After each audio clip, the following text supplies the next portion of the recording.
Facebook is reportedly about to get a facelift. According to The Verge, the social media giant is planning to change its name next week. The report says Facebook is looking to rebrand with the name more focused on the Metaverse. But our next guest isn't buying it. He says this is one giant stunt in Facebook as Facebook tries to skirt weeks of bad press. Let's bring in Sahil Bloom. He's a former VP at Altamont Capital Partners. He's now an angel investor and host of the upcoming podcast, The Room Where It Happened. Sahil, great to have you with us. Thank you so much for having me on. So it's just a stunt. What are they hoping to accomplish here?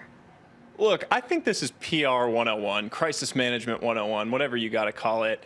They're dealing with a bunch of crises, right? They have this whistleblower, all of the leaked documents. They've got the antitrust problems that they've been dealing with for a while, and they're trying to change the narrative. When you don't like the narrative that's being said about you, change it, flip the table over on people. And I think this is a big part of that. But the reality for Facebook is they have a fundamental product problem that's happening right now. They're dealing with a product that is languishing within the U.S. market. It's no longer as compelling or engaging as some of the alternatives that are out there, especially for younger people. And I think they're just trying to change the script. They're trying to create something that is more forward-looking, more future-oriented, and this is just a part of that. Hey, Sahil, do you think, first of all, thanks for joining us, bud. You just moved from Silicon Valley here, and you just mentioned this whistleblower situation here, and now you're on the East Coast, the right coast here, and you're really focused on this creator economy and all the things that are going on. Do they have a bigger problem here? They're trying to think about the metaverse, but all the smartest minds who want to go away from centralized platforms, right, to really more creator models. Is that part of this?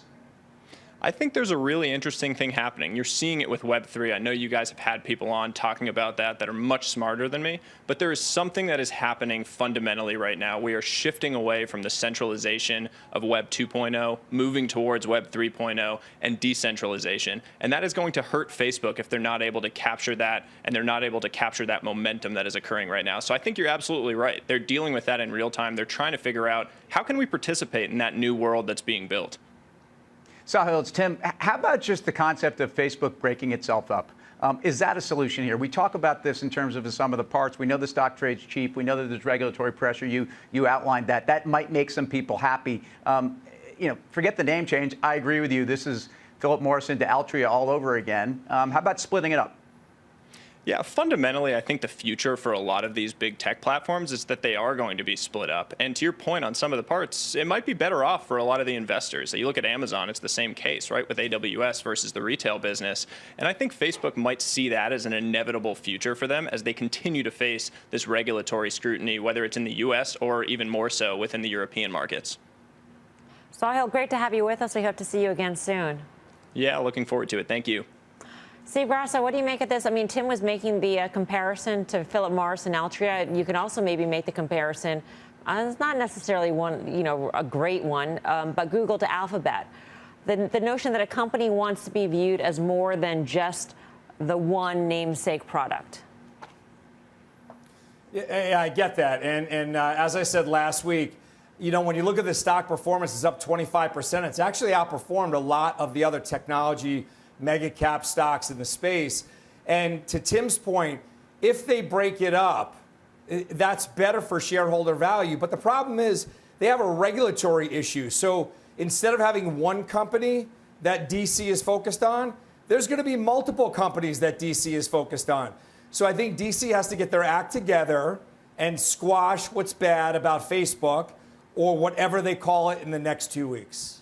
As Sahil mentioned, some people might think that Facebook just has a fundamental product problem, Dan. But if they can quickly pivot to Metaverse and ride that sort of move to decentralized platforms, I mean, that's what the Metaverse is. It's built on blockchain. It's decentralized. Wouldn't that just solve the problem in one fell swoop if we can get there really quickly?